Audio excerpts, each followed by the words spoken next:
Hi everybody, this is Lara with a new analysis for you. Next on my list is Quant, QNT-USD.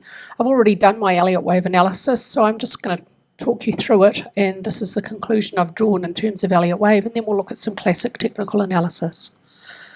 From this low, the start of the data for Quant, which is just after, well, the data starts in August 2018, so the low here, August 2018, just over 16 cents. From this low to this high, I can see 1, 2, 3 waves up and a fourth wave down here. This is the bottom line for this wave count. If cycle wave 4 continues any further, it may not move into wave 1 price territory below 15.774353.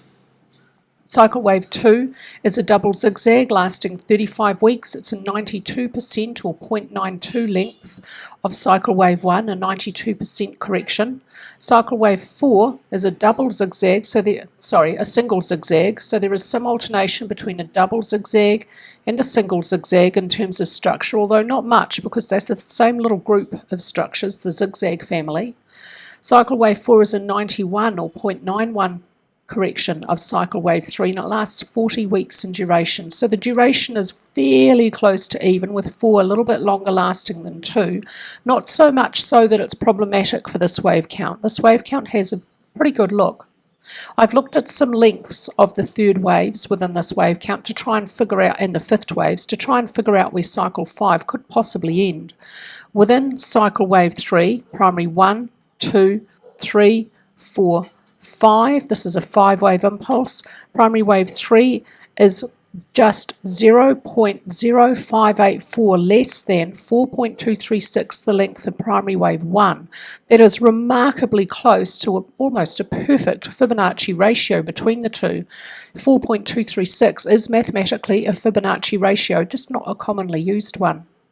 Primary wave 5 does not exhibit a Fibonacci ratio to either 3 or 1, but I want to note its length. It is 9.33 times the length of primary wave 3. So the fifth wave, to end the third wave impulse, is the longest and strongest portion using MACD as a guide for momentum. This is absolutely typical behavior for a fifth wave to end a third wave impulse 1 degree higher for a cryptocurrency. Cycle wave 3 was 27.36 times the length of cycle wave 1. Obviously, again, that is not a Fibonacci ratio, and it lasted 78 weeks. So cycle 1, 2, 3 is longer than 1, and within it 5 is the longest, strongest portion of upward movement, and then 4. And so it would be fairly reasonable to expect cycle wave 5 to probably be stronger than cycle wave 3, and at least as long as cycle wave 3, if not longer. So if cycle wave 5 is the same length as cycle 3, that would give us a target of 468. If cycle wave 5 exhibits the same relationship to cycle 3 as primary 5 did to primary 3 back here, then cycle 5 would be could be 9.33 times the length of cycle 3. That would give us a possible target of 4025. These targets are wildly different. They are a stab in the dark just to try and illustrate for you some potential areas this market could end up in if this Elliott Wave analysis is correct. Now I want to focus in on this movement here. Is cycle wave 4 over? Oh, before I do that, when I view this on a semi-log scale, and I'm viewing this on a semi-log scale because I have the option of arithmetic, that's what that looks like, or semi-log, that's it, those are my options. So I'm viewing this on a semi-log scale because you have to view these cryptocurrencies pretty much, well, not pretty much, but all of them on a log or semi-log scale. When I do that, and I draw an Elliott channel around this movement from 1 to 3 with a copy on 2, it perfectly shows where 4 found support. That is a really beautiful Elliott channel, and this lower edge has reasonable technical significance. I would expect for any deeper pullbacks within cycle wave 5 for them too to find support at the lower edge of this channel. They don't have to, just on balance of probability that would be most likely. Okay, let's take a look now at the daily chart. The slowdown here is the slowdown here, and again here's the lower edge of the channel, and this zooming in at the daily chart level shows you how close this pullback got to the lower edge of the channel. That's another thing that tells us that the fourth wave is most likely over there, and I would expect this low of June 13, 2022 at 41.16125 to remain sustained. I would not expect a new low below that point for Quant. From this low to this high, I can see another 5-wave impulse, 1, 2, extended third wave, fourth wave, and a fifth wave. Within minor wave 3, minute 5 is not the longest, strongest portion, but within minute 3, this fifth wave is the strongest portion. It has the strongest momentum within minor 3. Now let's have a look at intermediate 2, and this is the part that I'm going to do with you. I'm going to see if I can see a decent looking corrective structure complete here, because this will be the question. Is this low sustainable? Have we found the end of intermediate 2, or is it going to move lower? If it does move lower, here is the area of support I would expect. So let's try first a single zigzag. Does it subdivide as a single zigzag? No, I would want to put 3 and 4 here and then 4 overlaps. Okay, so I'm going to try a double zigzag. I think that probably looks more likely. They're such common structures, particularly for second waves. No, I want to put that there. And I would want to see this. Yep, that's right. Not too sure about C though. Okay. And I can't put this here because this high is 130.354, and this is the high here, 130.35497. 130. Oh, it's exactly the same. Oh, maybe I can put it there. It looked like it was higher. No, it is. It is higher. 130.85. Okay, I was reading the wrong bar. Yeah, this is the high here. So that's the end of B. I'll put some labels in for that there. Yeah, that's right. So I'm a little bit concerned about C not looking like a 5-wave structure. And I can't go down to a low time frame to check subdivisions. So with that caveat, let's have a look and see. You'd really want to label some kind of triangle going on here, but no, I don't think so. And I'd want to label A. Yeah, that's how I'd want to label it. Actually, no, I'd want to label A like that wick here on this little, well, it's not a shooting star because it's not in the correct context, but it's got the form of a shooting star. The wick on that looks like the fourth wave. That looks good for A. B, I think could maybe not be over. Okay, I don't think that the low is in for intermediate wave 2. Let's pull a Fibonacci retracement on. And this is not going to be correctly mathematically Fibonacci ratios. This is the logarithmic function of the Fibonacci ratios, because motive wave will apply a logarithmic function when you view it on a log scale or semi-log scale. Okay, I'd expect at least the 0.382, but possibly the 0.618. Maybe it's going to go a bit lower to about 64.397064, round about there. I think that's the best wave count for intermediate wave 2, and I think my conclusion from Elliott Wave point of view is that it's probably not over. Let's have a look and see what technical analysis has to say about this last low back down here. Let's first look at this previous sustained low on the week beginning 8th of March 2020 at the weekly chart level. There was no bullish candlestick reversal pattern. Volume was weak off that low. It didn't start to really increase until this session here, the 24th of May, or the week beginning 24th of May. This is a weekly chart. So that would have been rather hard to identify. No bullish candlestick reversal pattern and weak volume off the low, yet that low has been sustained. There would have been no divergence between price and, actually no, there would have been divergence between price and on balance volume. Price would have been making lower lows, but on balance volume would have been making higher lows. So that divergence is bullish. The previous upward trend reached very extreme with ADX. At the low, there was no downward trend indicated. ADX was still, no, it was had just a couple of weeks before just indicated a downward trend, finally caught up with that trend change. And the trend was nowhere near extreme, it was absolutely new. Well, this is not the strongest signal ADX can give though. It hasn't come up from low levels below both DX lines. I guess you could have argued that it could have done here, but that was only 1 week. That's not really very convincing. At the low here, I'm not seeing any bullish divergence between price and RSI, and RSI did not reach oversold at that low. However, money flow index did after the low, a couple of weeks after. At the low, there was bullish divergence between price and stochastics, prices making lower lows, stochastics making higher lows. And toward the end of this bear market, it starts off by increasing in range as measured by ATR as a measurement of volatility. Volatility increases in the first part of the bear market, declines throughout this portion of the bear market, and flattens off to the end of that bear market. What did this low look like at the daily chart level? At the daily chart level, it looks like there's a bullish piercing pattern, but I need to calculate the length of this candlestick. Has it closed at least halfway through the real body of the prior candlestick? Let me just do that. No, it hasn't. Halfway up the real body of this candlestick is 2.928484, and this candlestick has closed at 2.110899. So it hasn't closed halfway into the real body of the prior candlestick. It's not a bullish piercing pattern. So there's no bullish candlestick pattern at either time frame, weekly or daily. At the daily chart level, there is some support from volume.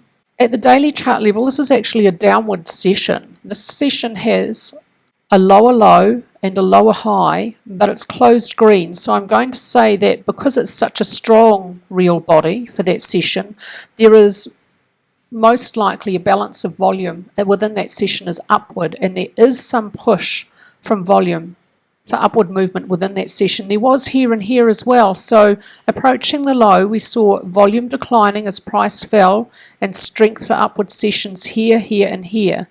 Not on this one, but now we see strength for upward sessions. But then we saw it back here as well, but then stronger downward sessions. So the volume profile really just isn't that clear. And it's not clearly strong off that low. That would have been hard to identify.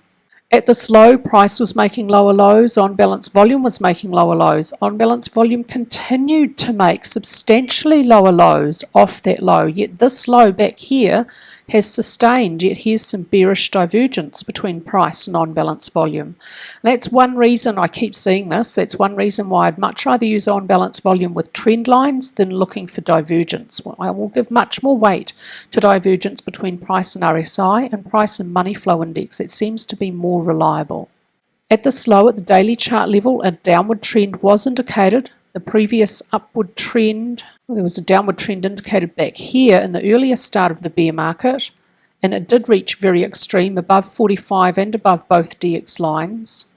At the low, a downward trend was indicated which was not extreme. At the low at the daily chart level, RSI did reach oversold. Had it reached oversold? Yep, it had previously in this bear market. So just because it reaches oversold doesn't mean the bear market has to be over. It did reach more deeply oversold here. No bullish divergence, but conditions were fairly deeply oversold. There was strong bullish divergence between price and money flow index. This low, the close here, 3.123756, and the close here, 2.110899. Price is closed substantially lower. Money flow index is reasonably higher. And it goes back further after money flow index reached oversold back here. So there's at least double bullish divergence between price and money flow index at that low. There was probably divergence between, or there was divergence between price and stochastics was oversold. And RSI at the end was showing some increase with the last downward push. Okay, let's look at the current low. I'm going to look at 2 points on the current price action. This low down here to try and identify, does it look like it's sustainable, and do we have any bullishness here, or is it bearish, to try and evaluate that. So let's start with this point, weekly and daily charts. At the weekly chart level, there's a strong bullish engulfing candlestick pattern, and this looks like a hammer candlestick. Let me just calculate the length of the lower wick to the real body. No, the lower wick is not twice the length of the real body, so there's a bullish lower wick but not a hammer candlestick pattern. But here there is a strong bullish engulfing candlestick pattern at that low, at the weekly chart level. It does not have support from volume though. I regularly see weakness in terms of volume off sustainable lows for cryptocurrencies, so that in itself is not too great a cause for concern. And in this week, beginning 10th of July 2022, there is strong support from volume, so that supports the view that that low may well be sustainable. On balance volume, no divergence. It made lower lows with price, probably no signal. It didn't develop a range around this low. ADX indicated a downward trend at the low. It wasn't extreme. It was very extreme at the previous high. It reached above 64. It caught up with the change of trend and finally indicated a downward trend, but it wasn't extreme. That's okay. It doesn't always get there at sustainable lows. RSI reached oversold. Has it done that before in the price history of this? No, that is the first time that's ever happened. So those are oversold conditions to a degree not seen before for this market. That strongly supports the view that that low is most likely to be sustained. And between price and money flow index, bullish divergence. Money flow index didn't reach oversold. Had it done so? Yes, it had done so previously down here. At a previous low we've looked at. Stochastics oversold and exhibits a little bullish divergence. And ATR declines throughout this bear market. Where was the high? Here was the high, so the end of the bull market. It increases throughout the start of the bear market, and then it declines throughout the remainder of the bear market. And now it's starting to show a little increase, so that's actually quite bullish. Let's look at the daily chart level. This is a strong bullish candlestick pattern. This is a strong hammer candlestick pattern at the low. Downward volume was pushing price lower, or an increase in volume as price fell, pushed price lower. Up off the low, here's another hammer candlestick and some more bullish long lower wicks, and now here we start to see some increase in volume at the daily chart level. But it's not until we get into this session that we really see strong volume, 15th of July 2022. On balance volume made lows with price and is giving bullish signals. If I put a resistance line here, it's breaking above resistance here. Again here, breaking below support here. At this low, the downward trend reached extreme but not very extreme. Back here, and here it's just after the low reaching extreme, but it's below 45, so not very extreme. There is some bullish divergence between price and RSI at that low, so RSI reached fairly oversold at the weekly chart level and oversold at the daily chart level and exhibits bullish divergence. Along with those candlestick patterns, that's some fairly good evidence that that low is highly likely to be sustained. Also bullish divergence between price and money flow index after money flow index too reaches oversold. Did it before? No. Stochastics oversold at the low. ATR varying quite a lot. Declining, increasing at the end of a third wave, flattening off and declining into the fourth wave, showing some further decline through the fifth wave, or a little bit of an increase at the end of the fifth wave, and then increases throughout as we move up off the low. Currently showing some decline. Well, so far the technical analysis supports the Elliott Wave count. Let's have a look at the recent movement and try and identify, does it look like we're going to get more upward or downward movement? At the weekly chart level, there's a bearish candlestick pattern, and these three candlesticks could possibly be an evening star candlestick pattern. This is certainly a bearish candlestick pattern. It doesn't have push from volume though. Currently, the last completed week is a small doji within a downward trend. Doji can often be a feature. They're not a reversal signal on their own, and they certainly can occur within a downward trend, and yet price can continue lower. Here's some good examples back here, and another one here, and another one here. Volume pushing price higher here at the weekly chart level, now showing some decline, and now we're getting some downward movement. It's coming with declining volume, so price is currently overall falling of its own weight. Volume's not actively pushing price lower. On balance, volume made new lows with price here. It's moving higher with price and now lower with price, so confirming the price direction. ADX is declining currently. The negative DX line is above the positive, but the DX lines have been whipsawing here. So ADX is not indicating a trend at this time frame. So we use stochastics and support and resistance, and I haven't identified support and resistance. Actually, that's the one thing I haven't done in this technical analysis here. Currently, RSI is in neutral territory, as is money flow index, as is stochastics, and ATR starting to flatten off as price falls. At the daily chart level, I see a bearish upper wick here, bullish long lower wicks here, a bearish engulfing candlestick pattern here, and now probably a bearish flag pattern. Let me calculate a target from the flagpole. It's a little bit hard to decide really where you'd want to put the flagpole. I think possibly from this high to this low. Let me calculate a target for that for you. A target out of that flag pattern would be about 77, just under 77, about 76.92. That's my target for that little flag pattern, which I could put lines on there, but I won't. I've just explained to you that that's what I see and that's what I think it is. It's certainly small enough to be a fairly decent looking, well, actually a pennant pattern. I think the trend lines would probably converge and not be parallel. Currently the volume profile I would read as bearish. The strongest recent day is a downward session, so I would actually expect a little bit more downward movement here. On balance, volume is falling with price, no divergence. It's confirming the price direction. ADX is declining at both time frames, indicating no clear trend. RSI neutral, money flow index neutral, stochastics oversold. ATR declining as price moves through that pennant pattern. That's absolutely normal behaviour during a pennant pattern to see declining volume and declining range. I would expect a little breakout from that pennant and I would give you a target at 76.92. Let's have a look and see. Well, don't really know where B has ended, so I can't use Elliott Wave to calculate the target, but the flagpole would be from here to here. So the Elliott Wave target and the target from the pennant pattern, this little pattern here, which I'll label a triangle for minute B, which is probably incomplete, would be about the same, 76.92.